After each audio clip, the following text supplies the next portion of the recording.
마태복음 3장 1절에서 12절입니다. 우리가 성탄을 준비하는 대강절을 지나고 있습니다. 대강절은 주님을 기다리는 날, 기다리는 절기 이렇게 표현할 수 있지만 어떤 면에서 보면 이미 오신 예수를 우리가 알기에 이 대강절을 제정한 이유는 예수 그리스도를 실질적으로 얼마나 내 삶 가운데, 내 영혼 가운데, 내 실체 가운데 그분을 맞이하고 영접할 수 있는 일들을 준비하는 기간을 대강절이라고 얘기를 합니다.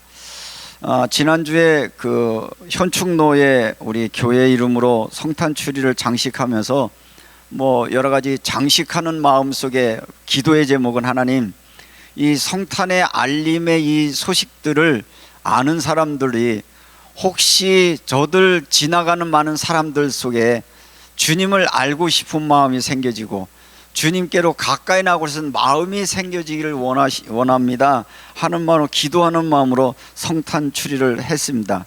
그런 생각을 하다가 오늘 이 본문과 함께 연관되어 있으면서 이미 오신 예수를 과연 나는 내 마음의 구주로, 내 삶의 주인으로 실질적으로 일상적인 삶과 동행하는 그 주님과 동행하는 삶이 내게 실질적으로 진행되고 있는가 하는 관점에서 오늘 말씀을 바라보면서 말씀 가운데 주님을 맞이할 준비를 하자라는 제목의 말씀으로 함께 말씀을 나누려고 합니다. 앞에서 얘기했던 것처럼 대강절을 주님을 기다리는 준비하는 기간이기도 하지만 막연히 기다리는 것이 아니라 어떻게 하면 주님이 내 안에 임재할 수 있을까? 주님이 내 삶에 간섭할 수 있을까? 우리의 신앙을 점검해보고 내 영혼 상태를 돌아보는 절기로 삼는 것이 맞다라는 그런 결론을 하면서, 다시 말하면 예수를 믿는다라고 하는 것은 그냥 단순하게 예수가 오셨다, 예수를 믿는다 이게 끝나는 게 아니잖아요. 성탄은 예수가 왔다는 것이지만 여러분의 삶 속에 정말 예수가 왔느냐? 왔으면 왔기 때문에 어떤 삶의 열매가 있는가? 예수가 나와 동행하기 때문에 나에겐 실질적으로 어떤 일들이 일어나고 있는가를 우리가 한번 돌아봐야 된다라는 것이 말씀을 주고 있는 것이고, 쉽게 말하면 세례 요한의 외침은 회개하라 천국이 가까이 왔느니라, 이 말은 내가 회개를 해서 주님이 너의 주인이 되고 왕이 되어주시고 너와 동행하는 삶이 실제가 되도록 준비하라 라고 하는 그런 말씀으로 보면서 나는 성숙한 그리스도인으로 살아가고 있는가, 우리 자신들을 한번 돌아볼 수 있는 시간이 됐으면 좋겠습니다. 앞에서 말씀드린 것처럼 대강절의 시작은 언제나 어떤 일회성의 외침이 아니라 회개하라 천국이 왔다라는 말은 나는 이제 나와는 상관없는 말씀으로 들려질 수도 있어요. 회개하라 천국이 가까이 왔느니라, 이 성경을 읽을 때마다 여러분에게 적용해 봅니까? 아니면 아직 예수 안 믿는 사람에게 적용합니까? 어떠세요? 사실은 이 말씀이 예수 안 믿는 사람에게도 전달되고 들어봐야 되는 메시지이기도 하지만 우리에게도 주신 메시지로 받을 때 그러면 나는 좀 더 어떻게 주님을 세부적으로 내 안으로 영접하고 그분과 동행하는 삶을 살 수 있을까? 나의 신앙대를 돌아보는데, 왜냐하면 우리 신앙생활을 하다 보면 이게 어느 날 일상이 되고 반복이 되다 보면 사람이 좀 무기력해질 때가 있어요. 신앙이 실제가 안 될 때가 있어요. 그래서 끊임없이 우리에게는 끊임없는 회개와 끊임없는 우리의 돌아봄, 내 영적 상태를 돌아보지 않으면 우리는 무기력에 빠질 수밖에 없는데, 예를 들면 그런 거예요. 사람의 어떤 근육이나 이 건강 문제라고 하는 것들이 그냥 평상시에는 건강하다 싶지만, 예를 들면 여러분들이 운동하던 분들이 한 20일이나 한 달쯤 운동 안 하면 어떻게 되죠? 근육이 다 풀리고 없어요. 당연히 있어야 되는 게 없어져요. 이제 영적인 것도 마찬가지인 것 같아요. 끊임없이 나를 회개하고 또 다시 주님 바라보고 다시 기도하고 성령의 인도하심을 확인하지 않으면 머릿속으로는 내가 신앙생활을 하고 있다라고 생각하는데 삶에는 정말 예수와 동행하는 실질적인 삶의 모습이 우리에게 나타나지 않는 경우들이 많이 있기 때문에 이번 대강절을 지나면서 여러분들이 오늘 세례 요한이 주고 있는 메시지처럼 회개하라 천국이 가까이 왔느니라 라고 하는 이 메시지가 이 자리에 참석한 저와 여러분에게 주신 그런 말씀으로 받고 내게서 회개할 부분이 뭔가냐, 내가 어떻게 나를 점검하고 주님을 나의 구주로 나의 삶으로 받아들일 것인가 하는 것들을 함께 생각할 수 있는 시간이 됐으면 좋겠습니다. 이 외침의 이야기들은 주님이 광야에서 들려주는 외침이었습니다. 그런데 세례 요한이 왜 하필이면 광야에서 이 말씀을 외쳤을까? 많은 곳에 가서 외쳐서 이 말씀을 해야 되는데 광야에서 들려오는 하나님의 외침이라고 하는 것은 세례 요한은 예루살렘 성전이 아닌 광야에서 외쳤습니다. 광야의 의미는 어떤 것이냐면 인간의 힘과 체계와 권력과 종교와 관행과 아무런 상관이 없는, 여러분들은 광야라고 하는 단어가 자꾸 이렇게 몸으로 안 올 수 있지만 실질적으로 유대 광야 이런 데 가보면 아무것도 여건이 아무것도 없는 거예요. 광야에 서면 뭐만 있어요? 나와 하나님과 1:1 관계만 존재하는 그곳을 얘기하고 있습니다. 우리 광야에 서면 그동안 나를 보호했던 모든 것, 편안했던 것, 안락했던 것, 내가 가지고 있던 신분, 지위, 명예 아무 의미 없이 하나님과 나 사이 1:1로 만나는 공간을 광야의 공간이라고 말한다는 것이죠. 그래서 우리가 이 광야라고 하는 것은 인간의 힘과 한계가 아무것도 없는 자리라고 하는 것인데, 오늘날 우리가 광야에 가서 하나님의 말씀을 들어야 되는 이유는 물질적인 풍요 속에 우리의 영적인 빈곤이 오는 이유는 물질을 바라보다가 뭘 놓쳐버린 거예요? 우리의 영적인 부분을 놓쳐버리기도 하고요. 어쩌면 지식이 많지만 실질적으로 이 성경에 대한 지식, 하나님에 대한 지식이 하나의 종교의 형태가 돼서 내 영혼의 실질적인 변화를 경험하지 못하는 그런 상태를 말하고 있고요.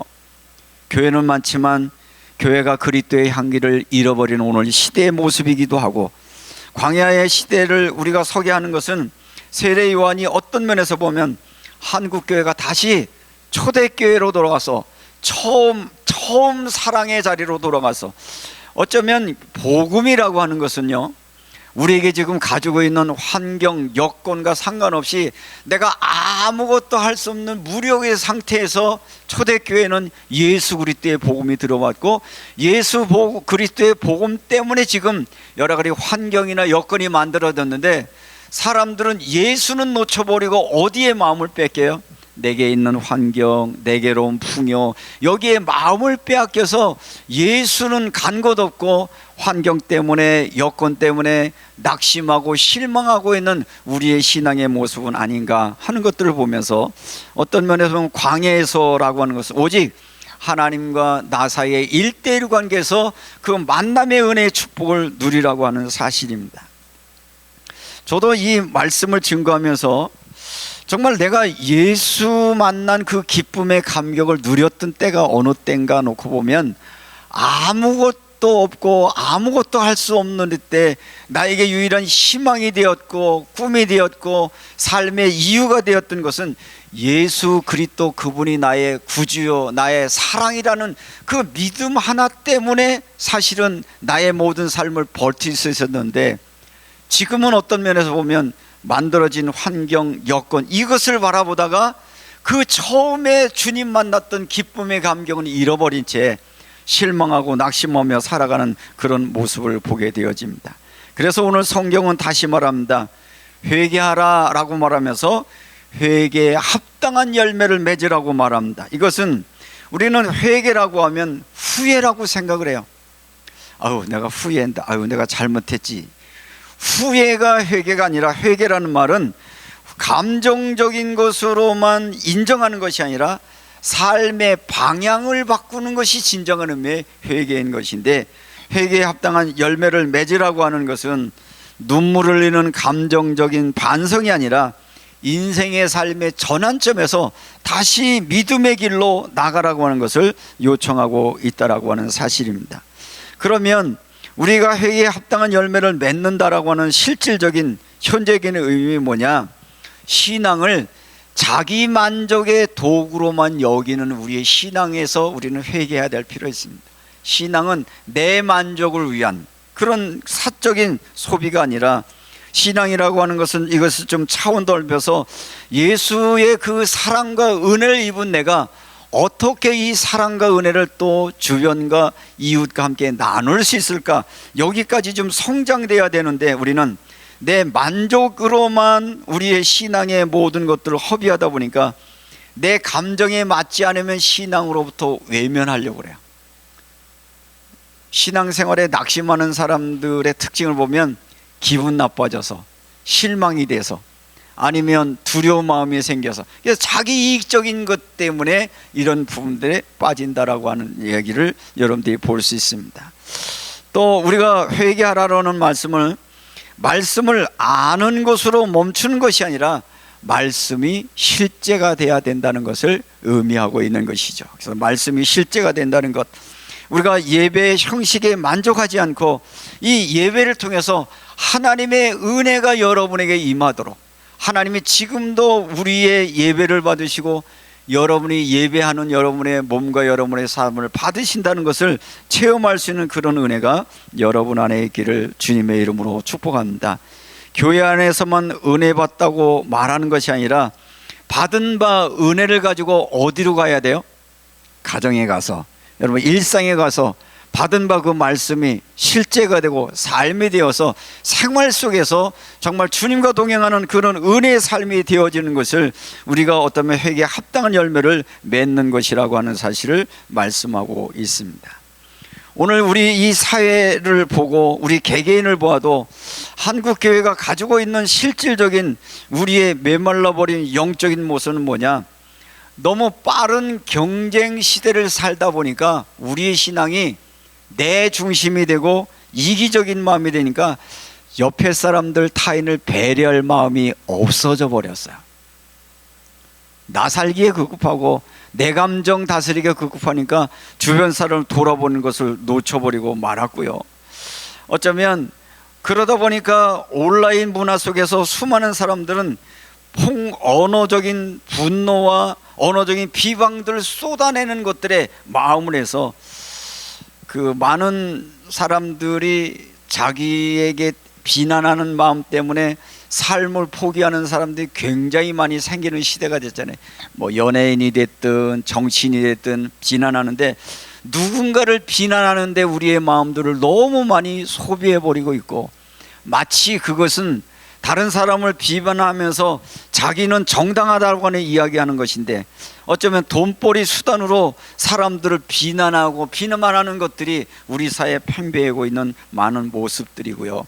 사람을 바라볼 때, 여러분들이 사람을 대할 때 사람의 바라보는 기준은 뭡니까? 사람 그 자체가 소중한 것이고 개개인 한 영혼이 소중한 자체인데, 우리는 사람을 바라볼 때 사람을 보는 가치 기준이 뭐냐? 그 사람의 경제 능력이나 성공이라고 하는 부수적인 것을 가지고 사람을 보게 되어져요. 여러분은 안 그런지 모르겠지만 사람을 평가할 때 이 사람은 정말 소중하고 귀중한 한 사람의 인격체, 한 사람의 소중한 존재로 봐야 되는데, 이 사람이 뭘 가지고 있느냐, 주변에 뭐가 있느냐에 따라서 가치 있는 사람, 가치 없는 사람으로 평가하는 시대로 전락하고 말하는데, 그게 우리도 모르는 사이에 그렇게 우리의 생각과 감정들이 변해 있는 것들 속에서 우리는 다시 복음으로 돌아가야 된다는 것이고요. 성탄절의 핵심은 뭐냐 하면, 하나님이 세상을 사랑하사 독생자를 주시려고 이 땅에 오셨다는 거예요. 어디를 버리고? 하늘 보자, 자기 안전과 평안과 행복을 다 포기하고 이 땅에 오셨는데, 그 이 땅에 오셨는데 그 대상이 누구라는 거예요? 바로 여러분이라는 사실이에요.